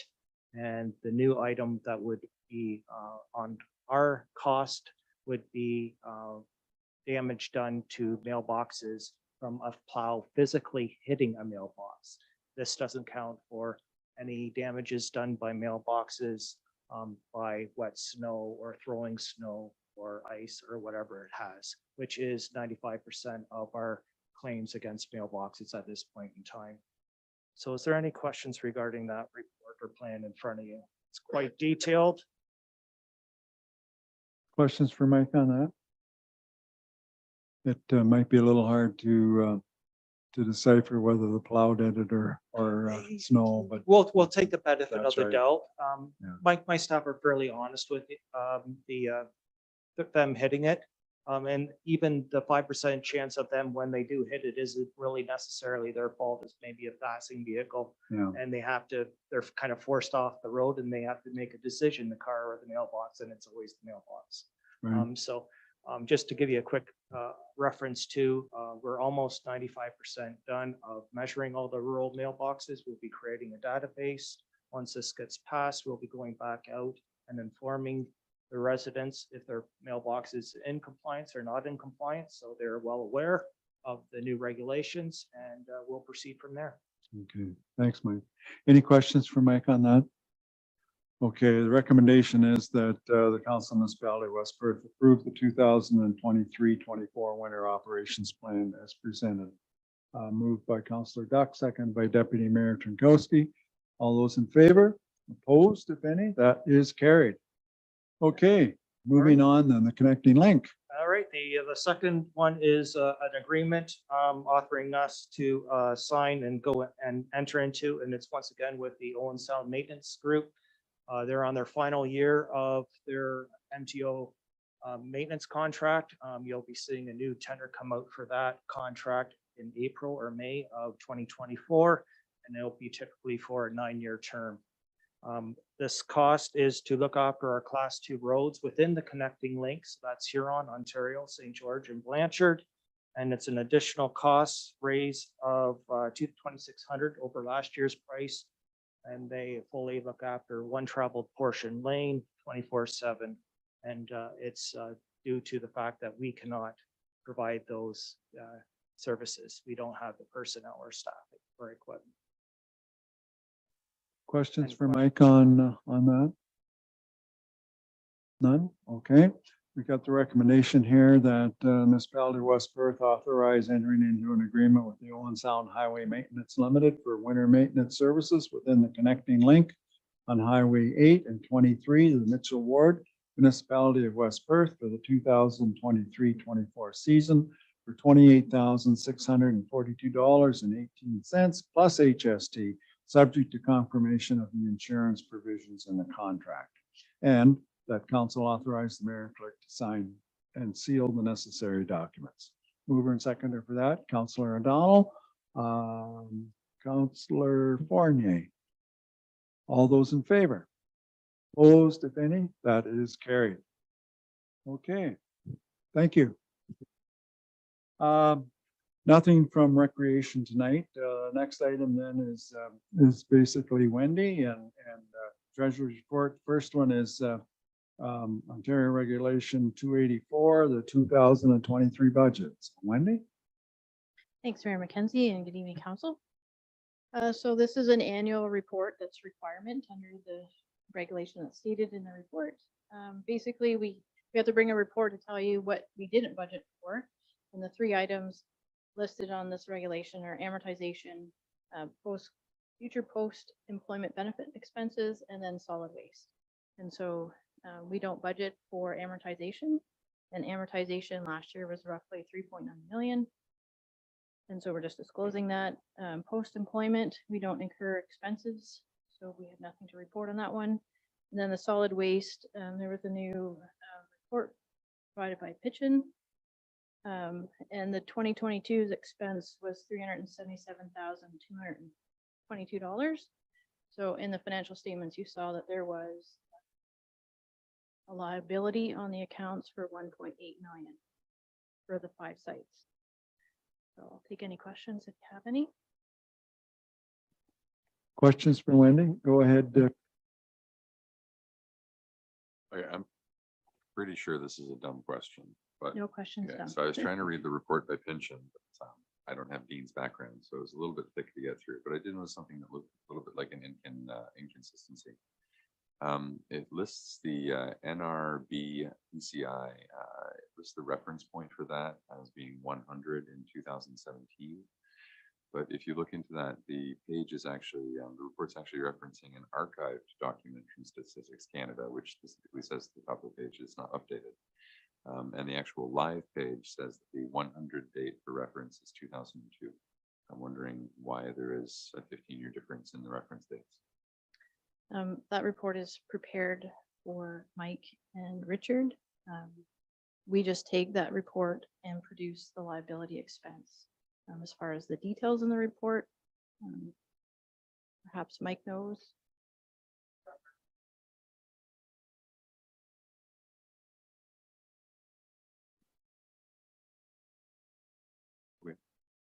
Thank you. Other questions? Okay, if not, we do have a recommendation here that, I gotta find it first. Okay, that the Council of Municipality of West Perth approve the following excluded expenses from the 2023 municipal budget as required by the Municipal Act 2001, Ontario Regulation 28409, amortization of tangible capital assets, future post-employment benefit expenses, solid waste landfill closure and post-closure expenses. We have a mover and seconder for that, please. Councillor Rose, Councillor Fournier. Any further discussion or questions on that? All those in favor? Opposed, if any? That is carried. Okay. The next is the accumulated surplus deficit report. So this report got a lot of content into it, so I will kind of give a brief summary of it. So we did have a surplus, and like the auditor had stated, when the financial statements produce a 2.5 million surplus, that's looking at it from a financial statement view, which incorporates amortization, incorporates changes some of our revenue, what we see as revenue when we budget it over into liability. So our kind of, if you look at the budget term, we are 388,597 surplus, backing out some of those entries. It can be contributed to capital. So in the report, it shows you kind of what we had forecasted to use for capital and what buckets to pay for capital. And then what actually took place, there was a surplus or that contributed to the surplus of $134,006. And then the remaining is the operation of $254,591. And I'm going to say a bulk of that is coming from what we raise in additional taxes. So the supplemental billing produced an extra $177,235 in tax revenue. So that's, I would say, bulk of your operational surplus is coming because of that. That kind of helps summarize it. Just want to note there's a clerical error on that report. The wording in the text under actuals is incorrect, and the numbers in the table is what's correct. So I think there was the user fee number is incorrect in the text. The self-funded departments, which are building, water, wastewater, and a BIA, all drew from the reserve. So essentially they all had deficits to balance their budget. And those numbers are listed and the reasons why. And then as far as the recommendation in the report for the use or the distribution of the surplus, I'm recommending 160,000 to go into studies. We have a few studies coming up. We'd like to look at our procurement review. We'd like to look at the DC study. So that one, we can use some of our DC funding from it, but this will be the first time we've RFP'd it. So we're not really sure what to expect as far as costs. That will be closing. I wrote it down. Closing shortly.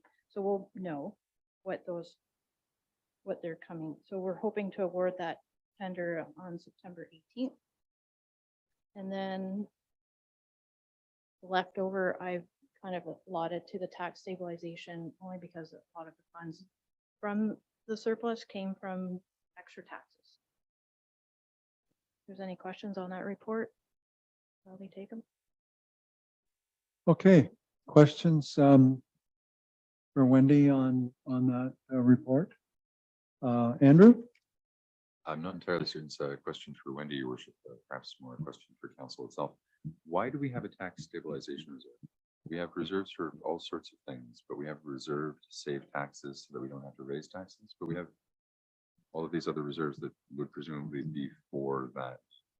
Well, Just wondering why. from and Wendy can maybe answer that. But I'll give you the mayor's explanation. From time to time, we may have a significant tax increase for one reason or another, whether it's a major purchase or something that we've had. And so you can dip into that reserve fund, tax stabilization reserve, and instead of having a 10% increase in taxes in 1 year, you may be able to bring it down a little bit so there wouldn't be that big jump. Wendy, you can do the treasurer's report now. So a lot of your reserves are for capital. And so you set aside money for capital replacement for your roads and bridges and water, wastewater. So those are capital reserves. They're discretionary, so you can pull from them, but it will skew your asset management plan once we get it laid down and kind of a plan put in place. And so your tax stabilization is more an operating, allows you to operate. Walter said you can add 1% lower. So essentially my recommendation gives you 1%. Reduce the levy by 1%. Other questions? Deputy Mayor Tronkowski?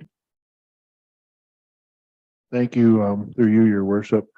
I guess when I saw the headline, I thought, well, why can't we put all the money into tax stabilization? So I read the rest of your report, and the move of 160,000 to reserve for studies and master plans, I can identify with that because we have talked about doing these studies and they are important. So my question is, the recommendation to move $100,000 to reserve for municipal property capital, what exactly are we contemplating there? Yeah, when I reread the report, I realized I hadn't finished my statement, and it's for the old administration building. And so it would just give you some future or funds set aside to address what we're going to do with that building. It does cost us money every year to have the building. Yeah, and I would take it that we haven't calculated anything or haven't quite calculated enough to contemplate those decisions or deliberations. So that's why you're recommending to move that 100, to reserve that 100,000 for that item. Yep, and if it doesn't cost that much, we can realign it somewhere else. I just threw 100 ballpark. There was no rhyme or reason for the number.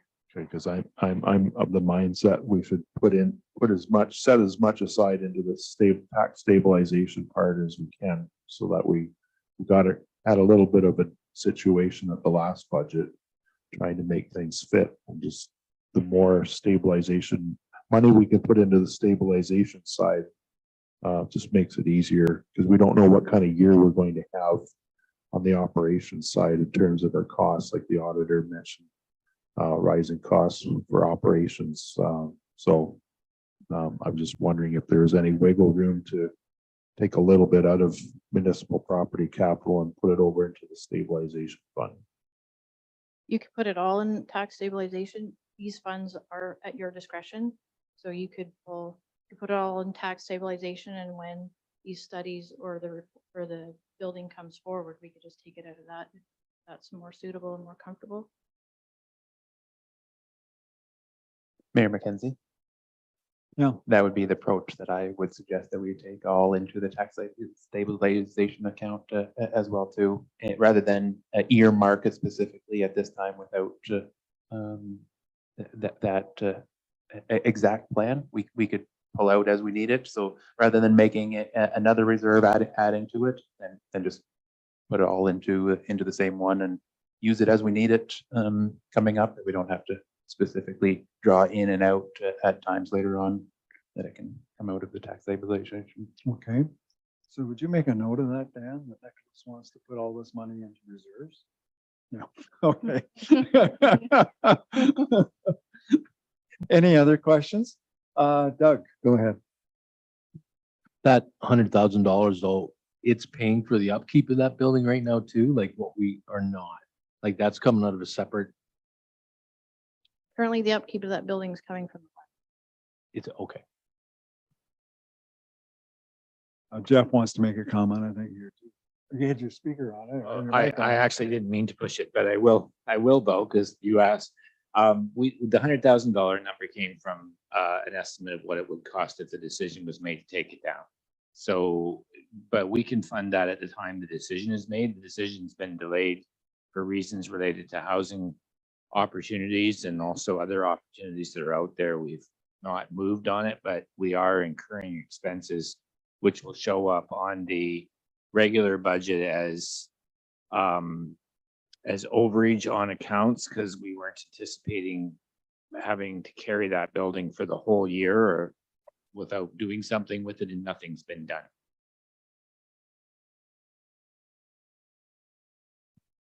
Okay, sorry. Yes, Dan's making notes just to make that sure that 100,000 isn't totally used. Well, we don't put the taxes up this year, so we'll draw out of that. And then we're still SOL for that building over there, just so people know that money's temporarily put in there to still address that building. Well, I think that's the thing that we want to zoom on here right now. Like, we have a recommendation from Wendy to put it into basically 3 different reserves. And it's been expressed a couple times that rather than putting it into 3 reserves, we just put it in the tax stabilization reserve. And then we can also pull it out at any future time, you know, if we have an expense that we want to use it for. So, you know, I guess I'm looking for direction here, how you want to handle this. You know, and I don't think Wendy really is too concerned which way we do it. The end result will be the same. The money will come out of one reserve and go in. I see that finger coming up here. Yeah, go ahead. I think actually you're talking about 2 though. You're still talking about the reserves for studies and master plans as the one, or you want to move it a second time. Okay, I think that, all right, you can figure out which one. I think with taking perhaps amendments to the recommendation, friendly amendments, if you got a mover and seconder from the floor, you can figure that out. Well, then I'd be happy to make a motion if you need a motion, Mayor McKenzie, We have to start someplace here, Nicholas. that the Council of Municipality of West Perth accept the accumulated surplus deficit report 2022 as information, and the council direct the treasurer to distribute the 388,597 of general surplus to the following reserves. Reserve for tax stabilization. Period. Okay. We have a seconder for that. Deputy Mayor Kankowski. Okay. Further discussion? None? Okay, that looks like maybe the wishes of council, so it's been duly moved and seconded. All those in favor of that motion? Opposed, if any? That is carried. Okay. That brings us, go ahead, Wendy. Sorry. I just ask for a clarification on the comment Nicholas made during the financial statements, just so I'm clear that to look at on the financial statements, the consolidated change of net financial assets, the loss of 761,000 on the assets. That is what you would like a report back on. What made up that What made that up? 757,000 loss? Yes. We are planning to bring an update on the assets probably in September. That'd be okay? Yeah, Come that's back? great. Thank you.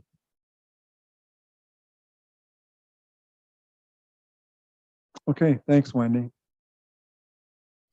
Okay, and now the moment we've all been waiting. for. Sammy.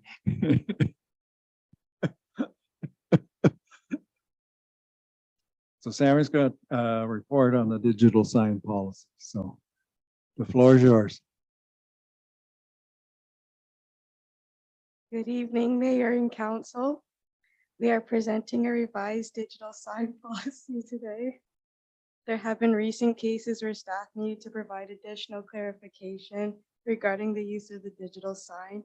As a result, staff reviewed the policy and are proposing amendments to clarify the rules regarding the use of the sign. Some of the changes that are being presented to council include updated definitions of user groups and their eligibility, updated restrictions on what can be advertised on the digital sign, such as marijuana and individual convictions. In addition to these, a clause providing priority status for municipal advertisements is now included in the updated policy. As noted in the report, advertisements for grassroots movements are also now permitted with approval from the mayor. Questions? Okay, any questions with regards to, oh, sorry. Counselor Foster. So it says for like cigarettes, marijuana, alcohol, there's no advertisements allowed on the sign. But if there's a moving of a business or opening of a business, that they get advertising on the sign. What if that's what they sell? I don't think you can still advertise that. Like if a It's- dispensary was opening, I don't think you could advertise that. Thank you. I have no comment. He answered the question. Any other questions?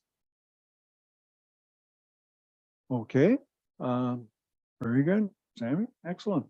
Okay, the recommendation is that Council of Municipality of West Perth approve the policy 03/2023, the West Perth digital sign policy. Excuse me. Do you have a mover and seconder for that? Councillor Rose and Councillor Fournier. All those in favor? Opposed, if any? That is carried. Thank you. Okay, moving on then. The next item is an agreement of purchase and sale with regards to Whipple Street. You're doing that one, Dan? Okay. I'll just quickly thank Sammy, and for those that don't know, Sammy is our university co-op student with us. This is the start of her second last week with us from the University of Ottawa. She's done great work, and of the 4 co-op students we've had, Sammy is the first one to take us up on the offer to get up here and present to council. So congratulations, Sammy. I think that was a big feat you accomplished. Thank you.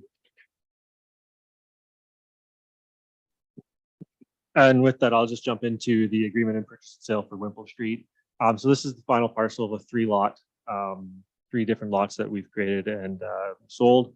And you'll recall the first one came to council. The second one, I'll just for the record note that it did not come to council because we were in a period of lame duck.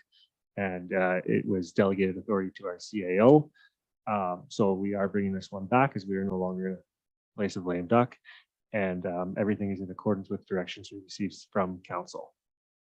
If there's any questions, I'd be happy to answer them. Questions on that? Again, that's one that we've had here before a few times, so it's not new. Okay, if there's no questions, then the recommendation is that the municipality of West Perth authorize the mayor and clerk to sign and seal all necessary documents required for the sale of lands described as part of Wimple Street Plan 339 Mitchell, Parts 1 and 2, Plan 44R 6036, as in PC 208109, subject to an easement in gross over Part 1, 44R 6036, as in PC 208119, municipality of West Perth being part of PIN 53200-0452 to the Mitchell Woods Inc. for $198,000.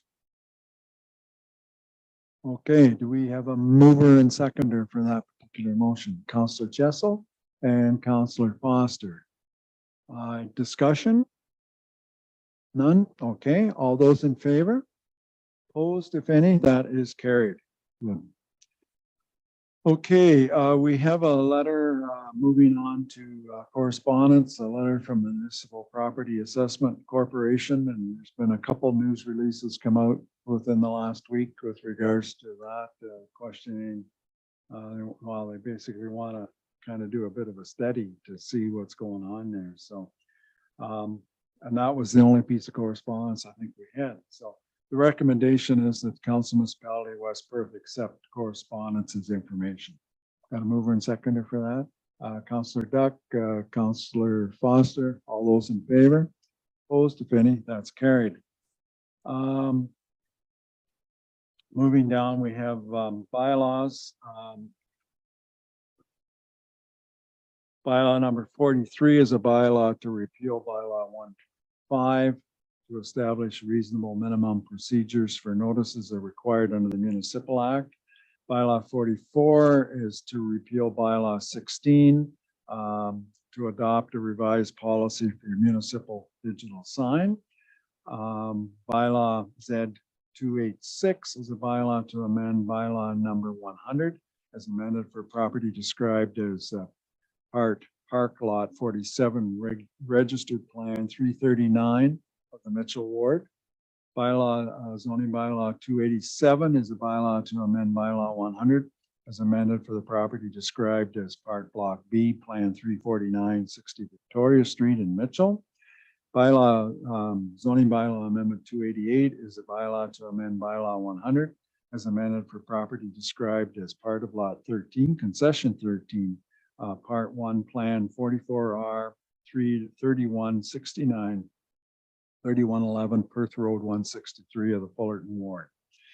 So recommendation is that the Council Municipality of West Perth give first, second, and third reading to bylaw 43, 44, zoning bylaw 286, 287, 288 on this 21st day of August. Moved by Councillor Rose, seconded by Councillor O'Donnell. All those in favor? Opposed, if any? That's carried. And then the second recommendation is that the Council Municipality of West Perth give third and final reading to bylaw 43, 44, zoning bylaw 286, 287, and 288 this 21st day of August. Moved by Councillor Felt, seconded by Councillor Harold. All those in favor? Opposed, if any? That is carried. Okay, announcements. Mitchell Fair is coming up, and I have that written down here under other business. Sammy, we're still looking for some volunteers, aren't we? So we'll get to that in just a minute here then. September the 4th, of course, is a holiday, and our next regular meeting, September the 5th, which will be a Tuesday. I have no notices of motion. but let's, under other business, let's do the fair. So we're looking for some people to ride on the float. We can do that one first. Do we have any full commitments here who would ride on the float at this particular time? Yep, that's good. Yeah, we just want to know who's, so they can get a handle on it. Isn't that what you want, Sam? You want to know a number if we can tonight. So how many are going on the float? You're driving, so you're on it. So one, yeah, 2, 3, 4, 5, and Nicholas.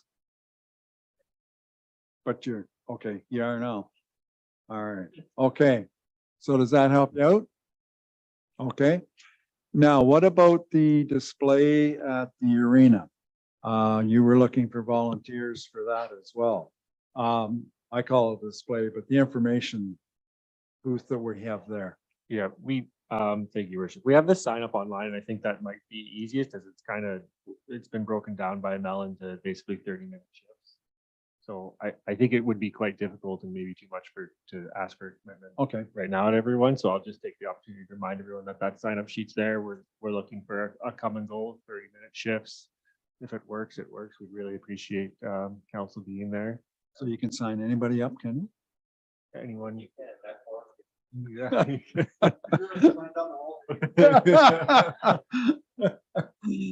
Okay, all right. So I think we've got that looked after. The other item that we have here is the update on the application that you were working on, Dan.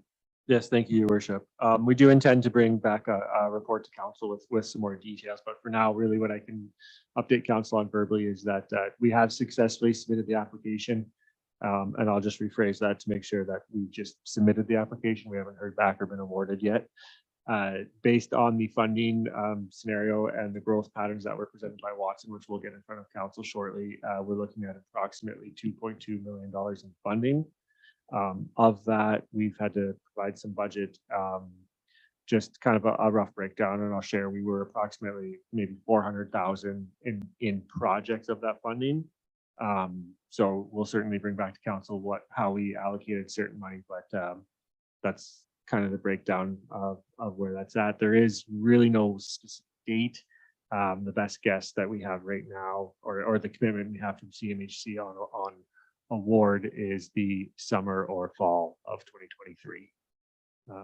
So I unfortunately can't give too much more than that at this time, but we will bring a report forward with all the attachments and the good work we've got from Watson. If there's any questions, I can try and answer them right now at a high level. Any questions for Dan? Keeping in mind, there will be maybe a fuller report coming in the future. So I don't believe anybody here has been at AMO, and there was an announcement there from Ford today. And I don't know whether, I haven't seen whether there was a press release or not, but there's some dollars attached if you meet your goal.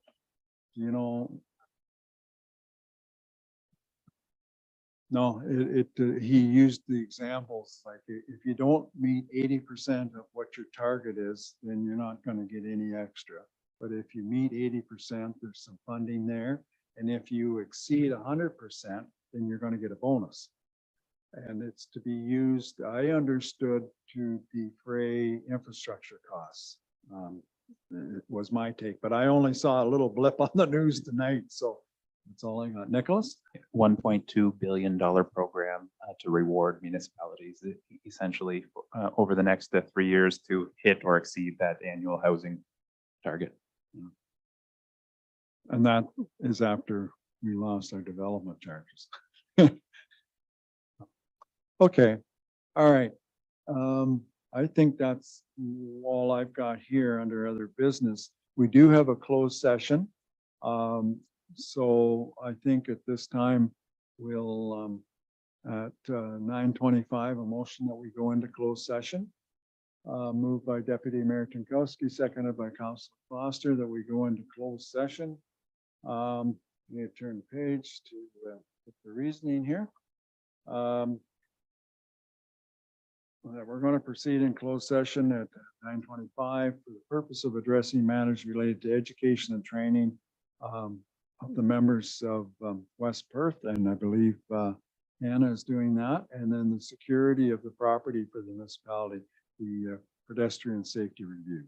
So we got a mover and seconder, did we not? All those in favor of going into closed session? Opposed, if any? That's carried.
Okay, we're back out of closed session and council convened in closed session this evening and received training regarding the West Perth Internet system. And staff were provided with direction regarding a matter related to security of property of the municipality and for the pedestrian safety review. So that brings us to near the end of our meeting. Recommendation that I have is bylaw number 45, being a bylaw to confirm the proceedings of council, corporation, municipality of West Perth, be read a first and second time this 21st day of August. We have a mover and seconder for that. Councillor Foster, Councillor Fournier. All those in favor? Opposed, if any, that's carried. And finally, bylaw 45, being a bylaw to confirm the proceedings of the council, corporation, of the municipality of West Perth, be read a third time and finally passed this 21st day of August. We have a mover and seconder for final reading. Councillor O'Donnell and Councillor Phelps. All those in favor? Opposed, if any, that is carried. And finally, a motion to adjourn at 10:16. Moved by Councillor Phelps, seconded by Councillor Rose. All those in favor? We are adjourned. Thank you.